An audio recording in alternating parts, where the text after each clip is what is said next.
السلام علیکم ورحمت الله وبرکاتو. دوستانو خراغلا زیم جاوید خان او تاسو جاوید خان آفیشل چینل ګورئ. په نننۍ ویډیو کې دوستانو زه تاسو ته په واتسپ کې دوه پټ زبردسته تخنیکونه درښیم.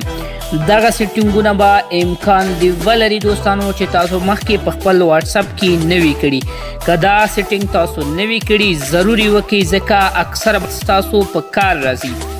دوستانو دا دوه ښایسته زبردسته سیټینګ څه دي، خو مخکې له دې نه دوستانو که چیرې تاسو زموږ چینل ته نوي یاستئ غوښتنه مو دا ده چې چینل ځان سره سبسکرایب کړئ، د بیل یا ګینټۍ نشان کېکاږئ او ویډیو د خپل ملګرو سره ضرور شریکه کړئ. دوستانو د ویډیو لپاره یو لایک هم ضروري دی.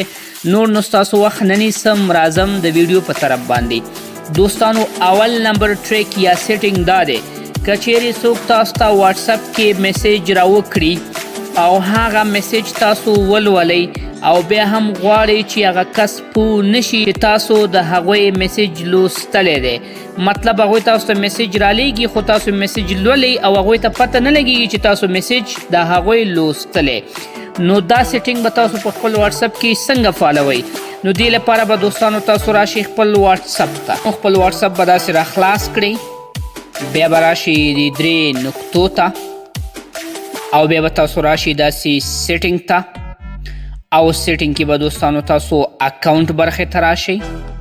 اکاونټ به داسې راخلاص کړئ، بیا به دوستانو تاسو اول نمبر کوم آپشن چې دی پرایویسي سیټینګ ته به راشئ او پرایویسي سیټینګ کې به داسې لاندې راشي دوستانو او دې ځای کې وګورئ ریډ ریسیپټ، دا یو کمانډ به یا دا یو آپشن به تاسو دې نه داسې فعاله کړئ. راځو دوستانو دویم نمبر ټریک یا دویم نمبر تخنیک ته. که چیرې دوستانو تاسو غواړئ چې ستاسو د واتسپ د پروفایل پکچر بالکل چاته معلوم نشي چې تاسو د خپل واتسپ په پروفایل پکچر باندې څه لګولي، مطلب تاسو غواړئ چې ستاسو د پروفایل د واتسپ پکچر یا تصویر بالکل هایډ شي، موقتا پټ شي، نو دا سیټینګ به دوستانو تاسو په خپل واتسپ کې څنګه فعالوئ؟ نو دې لپاره به بیا هم دوستانو تاسو راشي د 3 نقطو ته او دې نه وروسته به تاسو راشي سیټینګ برخې ته. سیټینګ کې به دوستانو تاسو راشي اکاونټ برخې ته. اکاونټ کې به بیا هم تاسو راشي دوستانو پرایویسي ته، دیو سیټینګ ته به راشي او پرایویسي کې به دوستانو دلته لاندې راشي پروفایل فوټو. ګوري دوستانو ما خپل د واتسپ پروفایل پکچر اوس مهال هایډ کړی دی، نو باډي هیڅ چاته هم نه معلومیږي. نو دلته به داسې تاسو کلیک وکړئ او د دې نه به دوستانو تاسو که چیرته غواړئ چې پکچر هم خلکو ته معلوم شي ایوری ون به انتخاب کړئ.